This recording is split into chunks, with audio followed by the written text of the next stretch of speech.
السلام علیکم دوستو، ڈسکوری ورلڈ میں خوش آمدید۔ آج ہم آپ کو نالج دیں گے ایک تاریخی بلڈنگ کے بارے میں جس کا نام شاہی قلعہ ہے۔ تو چلیے دوستو ویڈیو کو شروع کرتے ہیں۔ جی ہاں دوستو، قلعہ جس کے لغوی معنی استحکام اور حفاظت کے ہوتے ہیں، فوجی مقاصد یا شاہی رہائش گاہ کے لیے دنیا بھر میں بنائے جاتے ہیں۔ پاکستان میں کئی قلعے مختلف ادوار میں تعمیر ہوئے، مثلاً روہتاس، رانی کوٹ قلعہ، اٹک قلعہ دراور اور شاہی قلعہ لاہور وغیرہ۔ اس قلعہ کے لیے جو جگہ منتخب کی گئی وہ ایک اونچا مصنوعی ٹیلہ تھا جس کی سطح لاہور شہر سے کافی بلند دریائے راوی کے جنوبی کنارے پر واقع کافی محفوظ تھی، جو اس وقت لاہور کے شمال مغرب میں واقع ہے۔ شاہی قلعہ لاہور، جو مغلوں کے فن تعمیر کا ایک بے نظیر شاہکار ہے، جو انہوں نے اپنے رہائشی مقاصد کے لیے تعمیر کروایا مگر ساتھ ساتھ فوجی مقاصد کو بھی مد نظر رکھا گیا۔ اس کی باقاعدہ بنیاد 1566 میں مغل بادشاہ جلال الدین اکبر نے رکھی۔ اس کی لمبائی 466 میٹر اور چوڑائی 370 میٹر ہے۔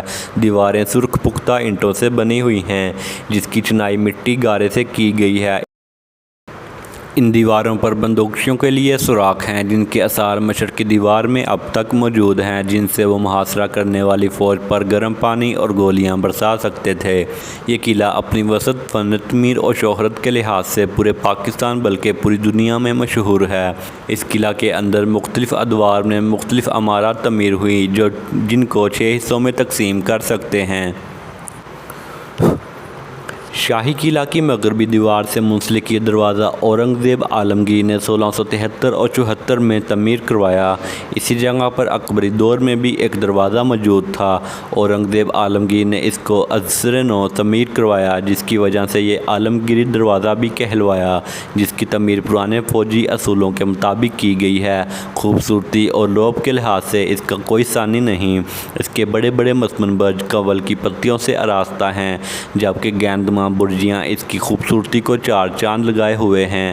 اس دروازے کے اندر نیچے اور اوپر محراب دار 2 منزلہ کمرے بنے ہوئے ہیں اور سامنے ٹکٹ گھر ہے۔ اسی دروازے سے آج کل عوام کی آمد و رفت ہوتی ہے۔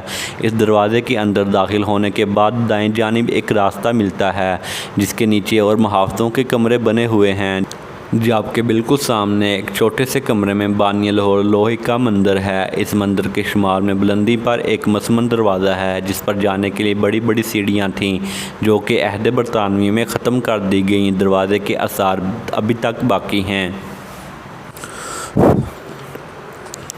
شاہی قلعہ کے جنوب مغرب کی طرف ایک وسیع علاقہ ہے جہاں پر عہد مغلیہ میں شاہی باورچی خانہ تھا۔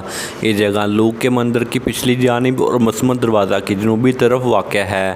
یہ باورچی خانہ ایک بہت بڑے ہال اور چھوٹے چھوٹے کمروں پر مشتمل تھا جس کے کئی دروازے تھے۔ اس میں کئی ایک انواع کے کھانے تیار ہوتے تھے جو کہ شاہی دسترخوان کی زینت بنتے تھے، جبکہ شاہی استبل میں اچھی نسل کے گھوڑے رکھے جاتے تھے۔ برطانوی عہد میں اس شاہی باورچی خانہ اور استبل کی حیثیت کو ختم کر کے یہاں پر پولیس کی بارکیں بنا دی گئیں اور کچھ اضافی عمارات بنا کر اس کو جیل میں تبدیل کر دیا گیا اور کچھ عرصہ تک یہ جیل زیر استعمال بھی رہی۔ عصر قدیمہ کی ان تک کوششوں کے بعد اس جیل اور پولیس کی بارکوں کو ختم کر دیا گیا اور باورچی خانہ کو اصلی صورت میں لانے کی کوشش کی گئی۔ اس کے آدھے حصے پر محکمہ آثار قدیمہ نے ایک خوبصورت کیمپس بنایا جس کا نام پاکستان انسٹی ٹیوٹ of archaeology training and research centre ہے۔ یہاں پر قومی اور بین الاقوامی سطح پر آثار قدیمہ کے مختلف شعبہ جات میں لوگوں کو اسکالرز کے ذریعے تربیت دی جاتی ہے۔ پاکستان انسٹی ٹیوٹ آف آرکیالوجی اینڈ ریسرچ کی عمارت کے مشرق میں ایک سرسبز و شاداب سبزہ زار ہے جس کو روش کے ذریعے 4 حصوں میں تقسیم کیا گیا ہے۔ اس سبزہ زار کے جنوب میں قلعہ کی جنوبی دیوار ہے جسے عہد برطانوی میں توڑ دیا گیا تھا اور یہاں پر سیڑھیاں اور چبوترے بنا دیے گئے تھے تاکہ قلعہ دوبارہ دفاعی مقاصد کے لیے استعمال نہ ہو سکے۔ اس دیوار کے بجانب شمال دھیان سنگھ کی باراندری تھی جو اب منہدم ہو چکی ہے۔ اس باراندری اور دیوار کے اوپر مختلف قسم کے فوارے لگے ہوئے تھے، ابھی کچھ باقی ہیں۔ اس وقت یہاں پر بچوں کے کھیلنے کے لیے جھولے وغیرہ بنائے گئے ہیں۔ عہد اکبری کے عام جو آصف خان کے زیر نگرانی شاہجہاں کے حکم پر 1631 اور 32 میں پایہ تکمیل کو پہنچا، جو کہ موتی مسجدی دروازہ کے مغرب میں واقع ہے۔ یہ سنگ سرخ کے 40 ستون پر مشتمل خوبصورت عمارت ہے، جس کی لمبائی 62 میٹر، چوڑائی 20 میٹر اور اونچائی 11 میٹر ہے۔ یہ دیوان 1.5 میٹر اونچے چبوترے پر بنایا گیا ہے، جس کی 3 اطراف میں سنگ سرخ کے جالر کٹہرا بنا ہوا ہے اور ہر طرف سے راستہ چبوترے پر جاتا ہے، جس سے امراء، وزراء اور دیگر ملازمین دیوان میں داخل ہوتے تھے۔ سکھ دور حکومت 1841 میں اس دیوان کے حسن کو کافی نقصان پہنچا، جس کی وجہ سکھوں کی باہمی چکلس اور لڑائی کی وجہ تھی۔ چنانچہ اس وجہ سے سکھ سردار شیر سنگھ نے قلعہ پر بادشاہی مسجد کے میناروں سے گولہ باری کی، جس سے اس کا کافی حصہ گر گیا، جس کے بعد انہوں نے مرمت کر دیوان کو ہسپتال کی حیثیت دے دی اور کافی عرصہ یہ عمارت بطور ہسپتال استعمال ہوتی رہی۔ آخر 1927 کو محکمہ آثار قدیمہ نے اسے اپنی تحویل میں لے کر اصلی صورت بخشی۔ دیوان عام میں سے ایک زینہ جروکہ درشن میں جاتا ہے۔ اس جروکے کے پیچھے اکبری عہد کے دولت خانہ خاص و عام کی عمارت ہے۔ یہ ایک 2 منزلہ عمارت، 4 گوشہ عمارت دولت خانہ خاص و عام اکبری محل کے نام سے مشہور ہے، جو اکبر کے حکم پر 1587 کو تعمیر ہونا شروع ہوئی اور 1617 اور 18 میں عہد جہانگیری میں پایہ تکمیل کو پہنچی۔ اس پر 7 لاکھ روپیہ خرچ ہوا۔ وسیع علاقے پر مشتمل یہ محل 116 کمروں پر مشتمل تھا، جس کا کافی حصہ بالکل ختم ہو چکا ہے۔ جو حصہ بچا ہوا ہے اس میں دولت خانہ خاص، جروکہ اور کچھ رہائشی کمرے ہیں۔ دولت خانہ خاص 4 کمروں پر مشتمل ہے، جن میں ایک مستطیل، ایک حیثیت پہلو اور 2 شیش پہلو، جبکہ ان کی شمال اور مغربی جانب برآمدیں ہیں، جن میں 2 دوہرے سنگ مرمر کے ستون ہیں، جہاں دیواروں اور چھتوں کو چونے کی رنگین کلکاری اور منت کاری سے سجایا گیا ہے۔ دولت خانہ کے جنوبی جروکہ سے ہے، جو سنگ مرمر سے تعمیر کردہ ہے۔ اس میں بیٹھ کر بادشاہ لوگوں کو درشن دیا کرتا تھا۔ اس محل کا مشرقی حصہ ابھی تک محفوظ ہے۔ دولت خانہ خاص و عام کی مشرقی جانب اور احاطہ جہانگیری کے جنوب مشرقی جانب ایک 2 منزلہ عمارت ہے۔